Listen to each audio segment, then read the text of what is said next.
दोस्तों, रोजमर्रा की जिंदगी में हम बहुत तरह के खाना खाते हैं। उसमें से कुछ हेल्दी भी होता है और कुछ नुकसानदेह भी होता है। लेकिन कुछ ऐसा खाद्य पदार्थ भी है जो बहुत ज्यादा जहरीला है, जिसे अगर कोई इंसान खाते है तो उसका तुरंत मौत भी हो सकता है। और सबसे हैरान कर देने वाली बात यह है कि वो जहरीला खाना अच्छे खाने के साथ ही रहता है, जिस वजह से हमें पता नहीं चलता है कि हम अच्छा खाना खा रहे हैं या जहर खा रहे हैं। इस वीडियो का मकसद आपको ये बताना है कि आप उस जहरीला खाद्य पदार्थों को पहचाने और उसे खाने से बचे। तो चलिए जानते हैं वो कौन कौन सा ऐसा खाद्य पदार्थ है जिसे खाने से इंसान की मौत भी हो सकता है। पहला सबसे जहरीला खाद्य पदार्थों में से एक है ग्रीन पोटैटो। दोस्तों, नॉर्मली हम जो आलू का इस्तेमाल करते हैं ना, वो इस तरह के सफेद आलू होता है, लेकिन कई बार सफेद आलू के साथ इस तरह के हरा आलू भी आपने देखे होंगे। ऐसे में एक दिक्कत है। दिक्कत क्या है कि इस तरह के हरा आलू में एक बहुत ही पॉइजनस चीज यानी जहरीला तत्व मौजूद होता है, जिसका नाम है सोलेनिन। ये सोलेनिन अगर कोई इंसान ज्यादा मात्रा में खा ले तो उसको मतली आना, दस्त होना, सिर दर्द, पैरालिसिस, कोमा,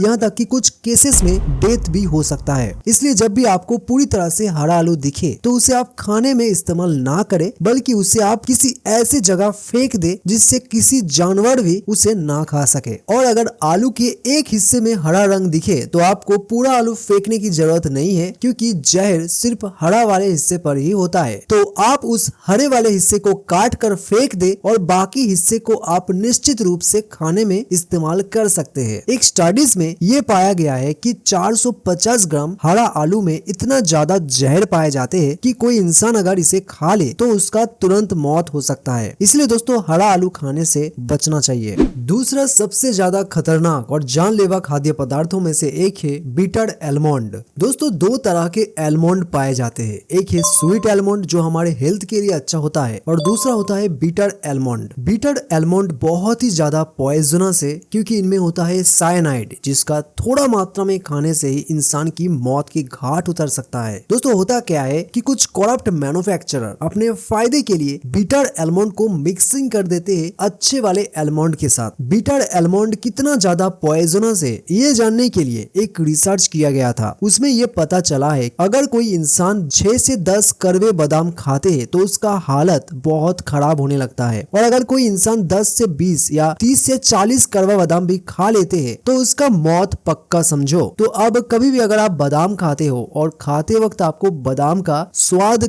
कड़वा लगे तो उसे जरूर फेंक दे, और कोशिश करें कि जब भी आप बादाम खरीदे तो अच्छे क्वालिटी और अच्छे ब्रांड देखकर ही बादाम को खरीदे। तीसरा सबसे टॉक्सिक और जानलेवा खाद्य पदार्थों में से एक है ब्राउन राइस। आपको सुनने में यह अजीब लग रहा होगा कि ब्राउन राइस कैसे किसी का जान ले सकता है, बल्कि ब्राउन राइस तो फायदेमंद है। जी हाँ दोस्तों, ब्राउन राइस तभी फायदेमंद होगा जब आप सही तरीके से ब्राउन राइस का इस्तेमाल करेंगे, नहीं तो ये आपकी जान भी ले सकता है। पर कैसे? देखिए, खेती करने के लिए अभी के टाइम में बहुत ज्यादा पेस्टिसाइड्स, फर्टिलाइजर और बहुत तरह के केमिकल्स डाले जाते हैं, और इन सभी चीजों में आर्सेनिक बहुत ज्यादा मात्रा में होता है। अब ये आर्सेनिक क्या है? आर्सेनिक एक बहुत ही टॉक्सिक एलिमेंट है जो किसी भी तरह से अगर आपके शरीर में चला जाए तो बहुत बुरा असर पड़ सकता है। सभी तरह के चावल का खासियत ये है कि ये मिट्टी से ज्यादा मात्रा में आर्सेनिक को एब्जॉर्ब करता है, और चावल के दानों के ऊपरी हिस्सों में आर्सेनिक जमा होता है। तो क्या व्हाइट राइस में आर्सेनिक नहीं होता है? देखिए, ब्राउन राइस को प्रोसेस करके ही व्हाइट राइस बनाया जाता है। मतलब ब्राउन राइस के ऊपरी परत को हटाकर व्हाइट राइस बनते हैं। इसलिए व्हाइट राइस में उतना ज्यादा आर्सेनिक नहीं होता है जितना ज्यादा ब्राउन राइस में होता है। अब जब हम ब्राउन राइस को खाते हैं तो हमारा शरीर के अंदर भी आर्सेनिक जमा होता है, और एक समय के बाद ये कैंसर जैसे भयंकर रूप ले लेता है। तो अगर हम ब्राउन राइस को यूज करना चाहे तो कैसे हम ब्राउन राइस को सेफली यूज कर सकते हैं, चलिए उसके बारे में जानते हैं। सबसे पहले आपको पीने वाले साफ पानी से ब्राउन राइस को अच्छे से कुचल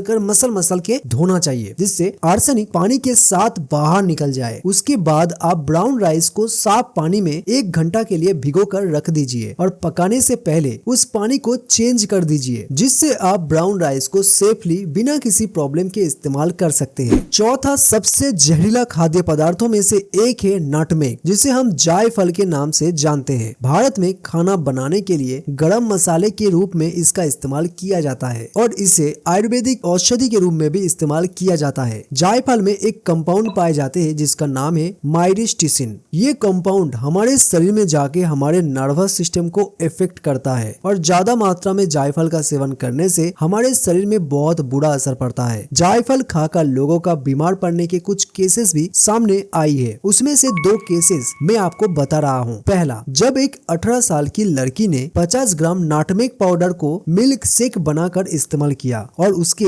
1-1.5 घंटा बाद ही उसका कंडीशन बहुत ज्यादा खराब हो गई। जैसे कि वो बताया, उसे उल्टी आना, चक्कर आना, दिल का धड़कन तेज हो जाना जैसे प्रॉब्लम शुरू हो गया था और बाद में उसे बेहोशी की हालत में हॉस्पिटल में ले जाया गया। तो वहाँ पर पता चला कि नाटमेक की टॉक्सिसिटी की वजह से ही उसे ऐसा हुआ था। चलिए अब दूसरा केस के बारे में जानते हैं। एक 37 साल का महिला जिसने सिर्फ 10 ग्राम की मात्रा में जायफल पाउडर का इस्तेमाल किया, उसका भी सेम कंडीशन हुआ जैसा कि उस 18 साल की लड़की का हुआ था, क्योंकि उन्होंने नाटमेक की ओवरडोज लिए थे। दोस्तों वैसे तो इंडिया में जायफल को मसाले के रूप में बहुत ही कम मात्रा में इस्तेमाल किया जाता है, जिससे यह हमारे शरीर के लिए नुकसानदायक नहीं होता है। लेकिन अगर आप नाटमेक को औषधि के रूप में इस्तेमाल करते हैं तो आपको जरूर इसके डोज के बारे में पता होना चाहिए, जिसके बारे में आप अपने आयुर्वेदिक डॉक्टर से पता कर सकते हैं। 5वां सबसे जहरीला खाद्य पदार्थ जिसे आपको नहीं खाना चाहिए वो है अनकुक्ड रेड किडनी बीन्स, यानी कच्चा या आध पका राजमा। कच्चा राजमा में एक टॉक्सिक सब्सटेंस पाए जाते हैं जिसका नाम है लेक्टिन। ये जहर अगर आपके शरीर में चला जाए तो आपको सीरियस हेल्थ प्रॉब्लम हो सकता है, जैसे पेट में दर्द होना, जी मिचलाना, उल्टी आना, दस्त होना। कुछ स्टडीज में ये बात पता चला है कि सिर्फ 4-5 दाने कच्चा राजमा खाने से ही सीरियस साइड इफेक्ट हो सकता है। इसलिए जब भी आप राजमा को पकाए उससे 4-5 घंटा पहले उसे पानी में भिगोकर रखें और उसके बाद तेज आंच में उसे तब तक पकाए जब तक कि वो बिल्कुल सॉफ्ट ना हो जाए। ऐसा करने से राजमा के अंदर जो लेक्टिन नाम का जहर होता है वो पूरी तरह से खत्म हो जाता है और खाने लायक राजमा बन जाते हैं। तो दोस्तों आपने ये जान लिया है कि कौन कौन सा ऐसा खाद्य पदार्थ है जो बहुत ज्यादा जहरीला होता है और जिसे हमें भूल कर भी नहीं खाना चाहिए। दोस्तों अगर आपको हमारे ये वीडियो अच्छे लगे तो इस वीडियो को लाइक जरूर करें, वीडियो को शेयर करें अपने दोस्तों के साथ, और अगर आपने अभी तक हमारे इस यूट्यूब चैनल को सब्सक्राइब नहीं किया है तो इस चैनल को सब्सक्राइब कर लीजिए और साथ ही नोटिफिकेशन बेल को भी ऑन कर लीजिए। तो दोस्तों मिलते हैं अगले वीडियो में, तब तक के लिए स्वस्थ रहिए, मस्त रहिए।